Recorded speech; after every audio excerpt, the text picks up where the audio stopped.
최근 우리 사회에서 법 왜곡죄 도입에 대한 논의가 다시 활발히 이루어지고 있습니다. 지난 20대와 21대 국회에서 발의했다가 폐기된 가운데 22대 국회에서도 더불어민주당이 법 왜곡죄를 도입하는 형법 개정안을 발의했습니다. 민주당은 검찰이 김건희 여사에 대해서는 봐주기 수사를 하고 공직선거법 위반 혐의로 징역 2년을 구형받은 이재명 대표에 대해선 과도한 수사를 지적했습니다. 잠깐 여기서 좋아요, 구독 눌러주세요. 국민의힘은 이 법이 민주당이 이 대표를 지키기 위한 방탄 입법이라고 비판했습니다. 이 법안이 국회를 통과해도 대통령이 또다시 거부권을 행사하리라고 예상은 되지만 국민의힘 내부에서도 이 법에 찬성하는 의원들이 있는 만큼 최종 표결에 여론의 관심이 집중됩니다. 이 법안은 형법 개정안 형식으로 상정되었는데 가장 중요한 내용은 다음과 같습니다.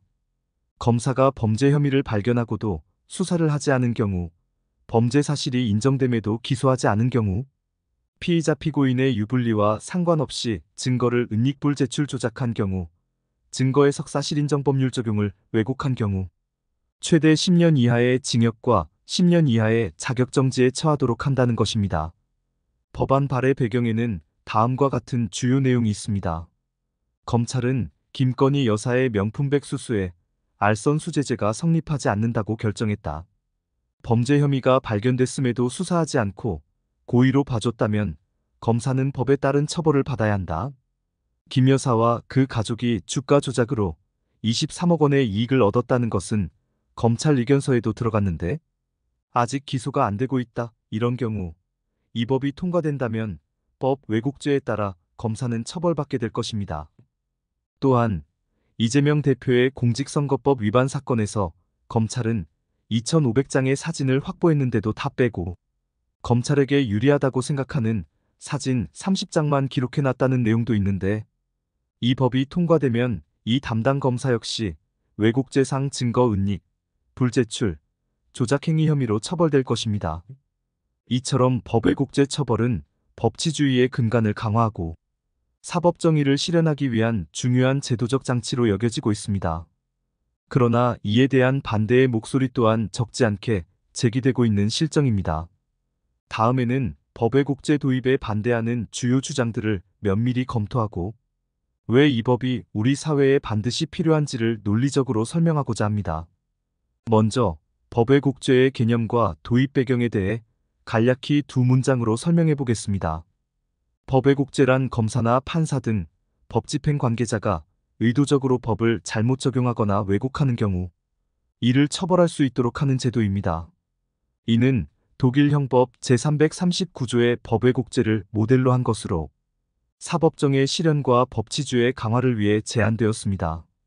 독일은 법관 기타 공무원이 법률 사건을 지휘하거나 재판할 때 당사자 일방에게 유리하게 또는 불리하게 법률을 왜곡한 경우 1년 이상 5년 이하 자유형에 처한다는 내용의 법 왜곡죄를 두고 있습니다. 우리에게는 이런 법이 없어서 과거에 양승태 대법원장 시절 사법농단 사건을 유죄로 처리하지 못했습니다.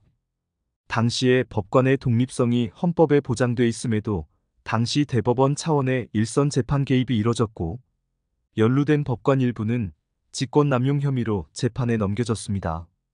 그러나 재판에 개입할 직권 자체가 없으니 직권을 남용했다고 볼 수 없다는 대법원 판례의 논리에 따라 연루법관들은 줄줄이 무죄 판결을 받았습니다.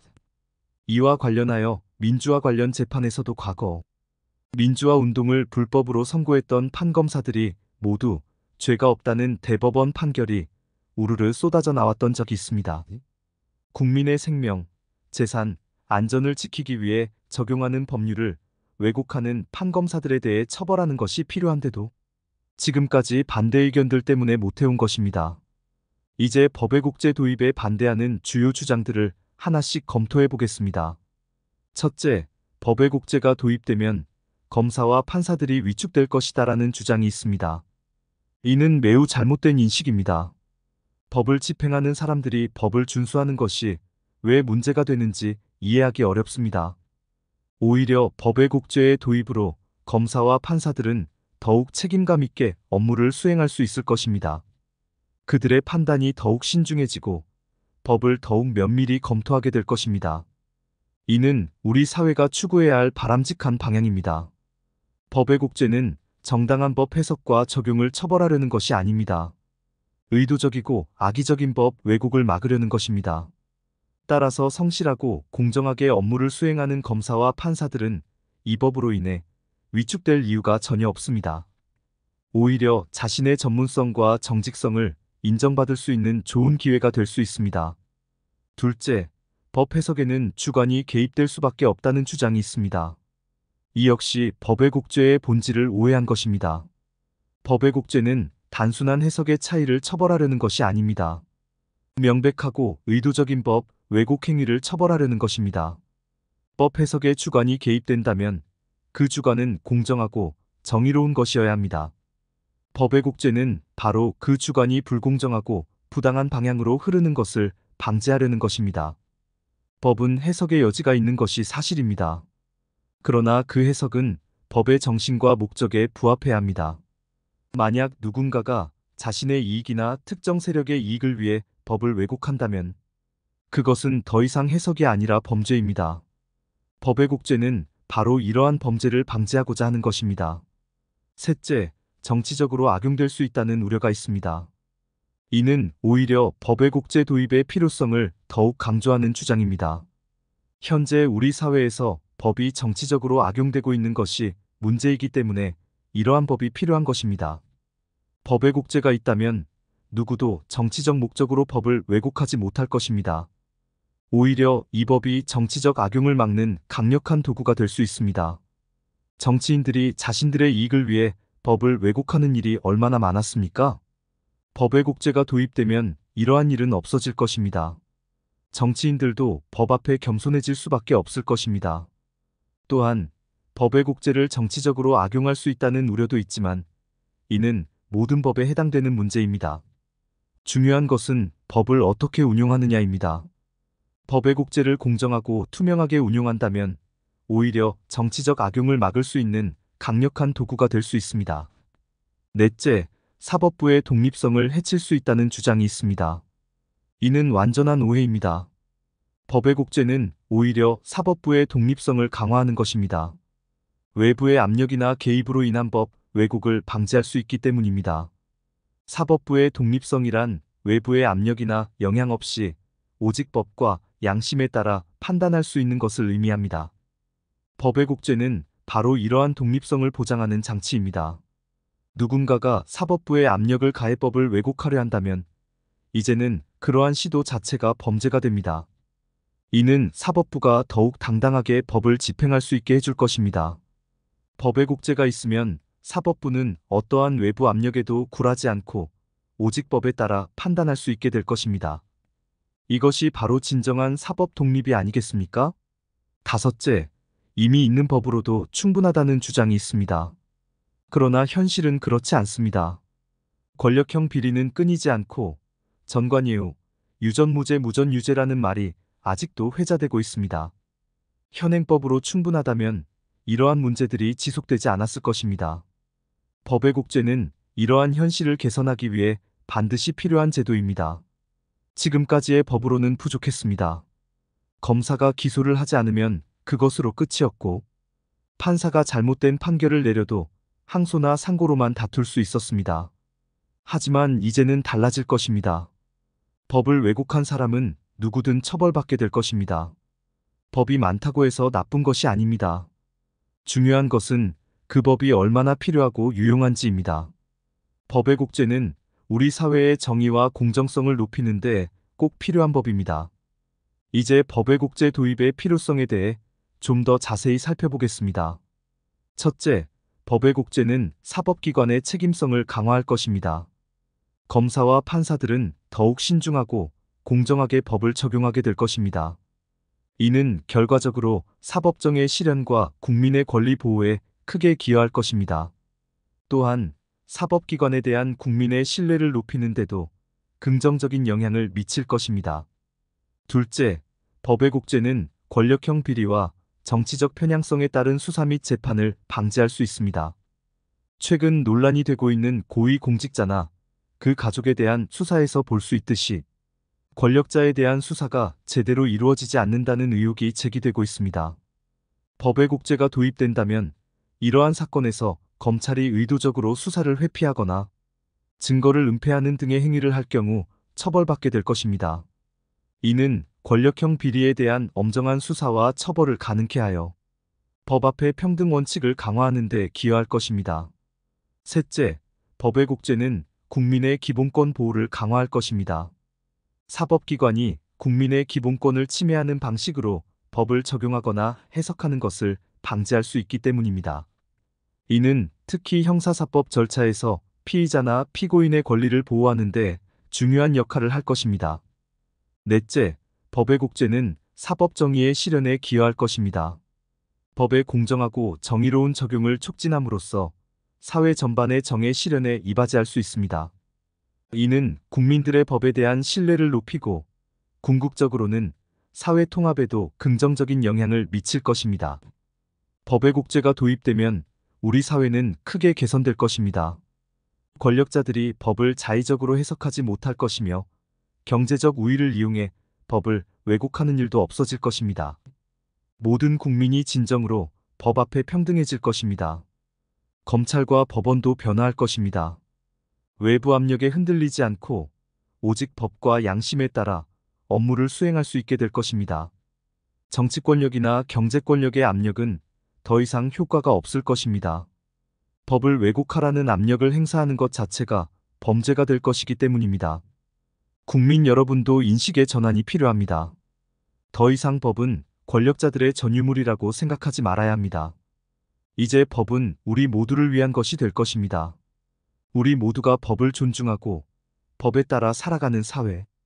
그것이 바로 법의 국제가 만들어낼 새로운 대한민국의 모습입니다. 물론 법의 국제 도입에 대한 우려의 목소리도 경청해야 합니다. 이 제도가 오용되거나 남용되지 않도록 하는 장치도 함께 마련되어야 할 것입니다.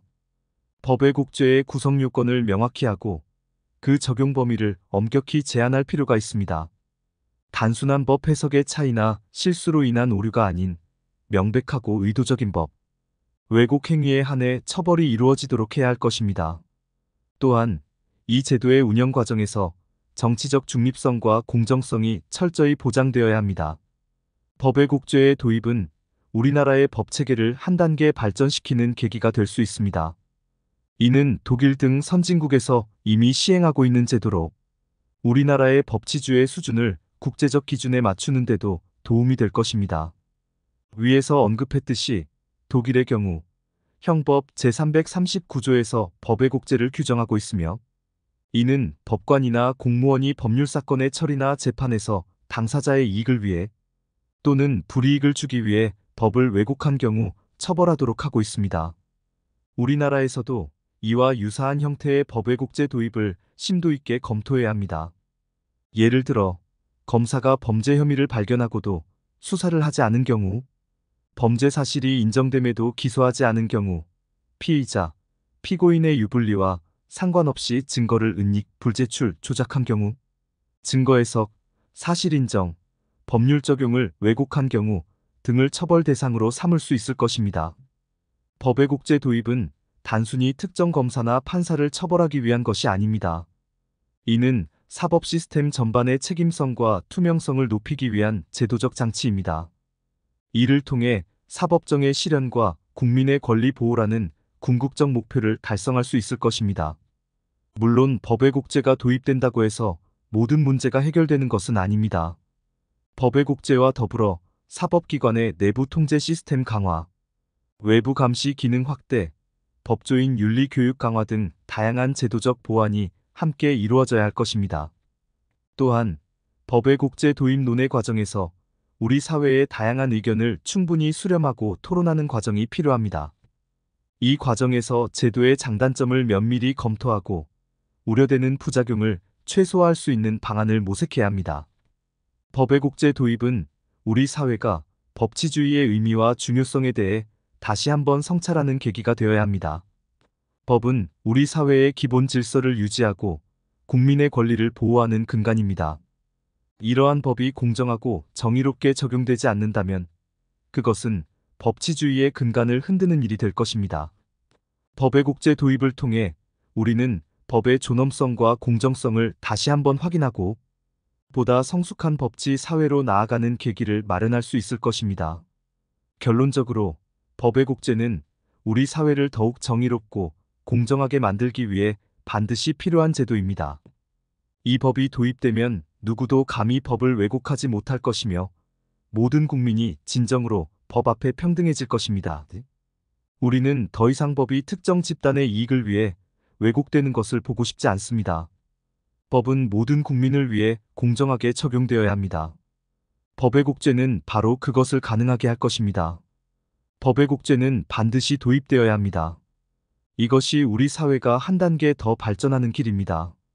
더 이상 비논리적인 반대 주장을 펼치지 말고 이 중요한 법의 도입을 위해 힘을 모아야 합니다.